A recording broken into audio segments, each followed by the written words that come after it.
You and Peter must spend all your Christmases up here, while he is seeing his people at Bundaboo. You can camp with me, like old times."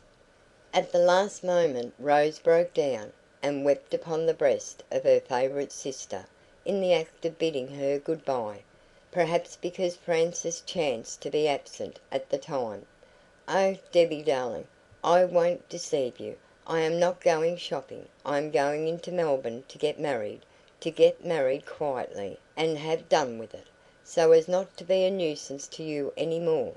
"Married!"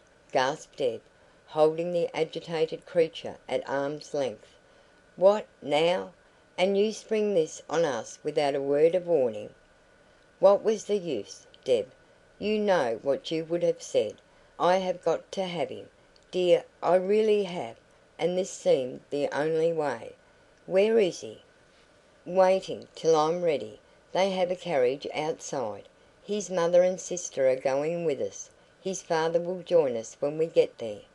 And Alice Urquhart, who is in town, and one of his cousins from Bundaboo.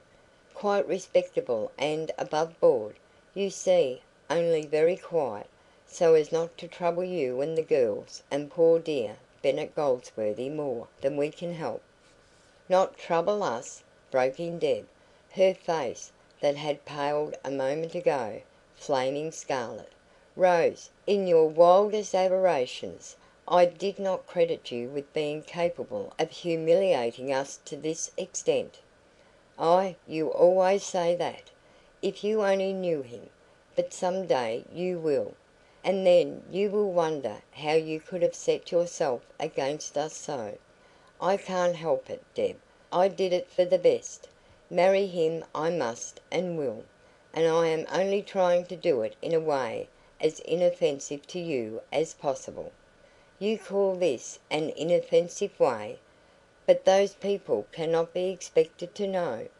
"They can. They do. Don't insult them any more. They are giving me everything they can think of to make me happy, and here I have no home, no love, no sympathy from anybody." Tears gushed from her eyes, and Deb's as from the same spring. They were instantly locked in each other's arms. "Poor little Rosie! Poor dear child! But you don't understand, pet. You don't know what you are doing, going right out of your class, out of your world." "But to a good husband, Debbie, and the man I love, and that's first of all. And I must go to him now. I must not keep him waiting. Bless you, dearest. I am happy now. Never mind the others. You can tell them after I'm gone. But I felt that I must speak to you before I went. Oh, I am so glad I did. Good bye, darling. I must go." "You must not go," said Deb, swallowing her tears and resuming her imperious air.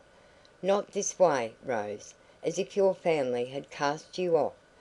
How can you treat us so, child? And perhaps we deserve it, only you don't see what you are doing as clearly as we do." "Deb, Deb, don't stop me. They are waiting. It is late now." The bride-elect, pale and fright, struggled in her sister's strong hands, which held her fast. "Where is Mr Breen?" demanded Deb. "Waiting at his house, waiting for me. I must send for him." "Oh, Deb, not now, when everything is settled, and they have had all the expense and trouble. Will you fetch him, Rose, if I let you go? For 1 minute only." "No, I won't stop it. I can't, of course, but I must go with you. Rose, I must." "Oh, Debbie, would you? Oh, how I wish I had known before. Yes, I'll run and bring him.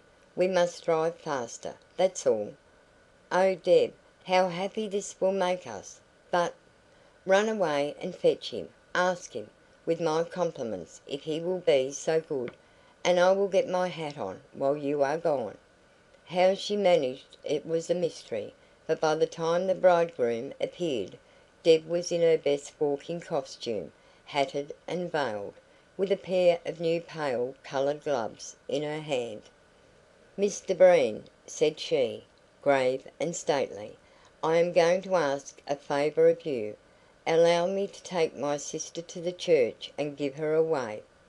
Peter was naturally flurried, besides being a trifle overawed. He mumbled something to the effect that he was sure his family would be quite agreeable, and that his sister would give up her place in the carriage and go by train. And Deb, facing him with the air of a duchess, thought how thoroughly shoppy his manner was. His splendid new clothes helped to give her that impression. Fine dressing was one of the Breens' trifling errors of taste as drapers, which damned them in her eyes. But what would she have thought if he had not done all honour to his bride in this respect? "We will go by train," said she decisively. "I have already delayed you a little, and you must be there first.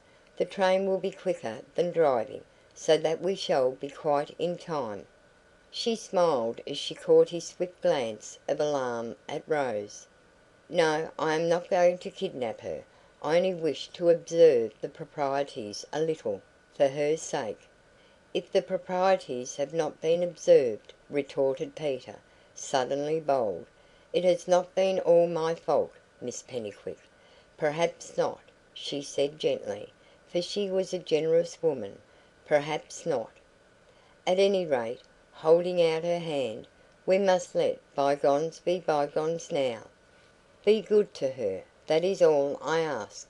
Peter seized her hand in his superfine glove, and wrung it emotionally, while Rose embraced her sister's left arm and kissed her sleeve. Then, after a hurried consultation of timetables, the bridegroom retired, and was presently seen to clatter past the house in the bridal carriage, which had white horses to it, to Deb's disgust. She and Rose talked little on their journey. Rose was questioned about clothes and pocket money, and asked whether she had a safe pocket anywhere. On Rose answering that she had, Deb pressed into it a closed envelope, which she charged her sister not to open until away on her honeymoon. Rose disobeyed the order, and found a hastily scrawled cheque for £100, money which she knew could ill be spared. "Oh, you darling!" she murmured fondly. "But I won't take it, Deb, I won't. It would leave you poor for years, while I shall have heaps of everything." "If you don't," broke in Deb, tragically stern and determined, "if you don't take it and buy your first clothes with it, I will never forgive you as long as I live. Child, don't you see?" Rose saw this much. Deb's horror of the thought of being beholden to the Breens for a post nuptial trousseau. Reluctantly she pocketed the gift. "But I shall never want it, you know." "I don't care about that," said Deb. The bridegroom's relief of mind when he saw the bride coming was so great as to do away with all the usual embarrassment of a man so circumstanced. "Ha! Now we are all right," he said to Harry Simpson, cousin and best man, and forthwith acted as if the trouble were over instead of just beginning. There was nothing shoppy in his demeanour now, even to Deb's prejudiced eye. The sisters walked up the nave to the altar, hand in hand. Deb passed the bridesmaid, Alice Urquhart, without a look. Her people had brought the young pair together, and were answerable for these consequences, and similarly ignored those walking fashion plates, Mrs and Miss Breen. She landed her charge at the appointed hassock, and quietly facing the clergyman, stood still and dry-eyed amid the usual tearful flutter, apparently the calmest of the party. But poor Deb suffered pangs unspeakable, and her excessive dignity was maintained only by the sternest effort. In the vestry, after the ceremony, she was introduced by the bride to her new relations, and Papa Breen, with a great show of magnanimity, expressed his satisfaction at seeing Miss Pennycuick on this suspicious occasion. and formally invited her to what he called a little snack.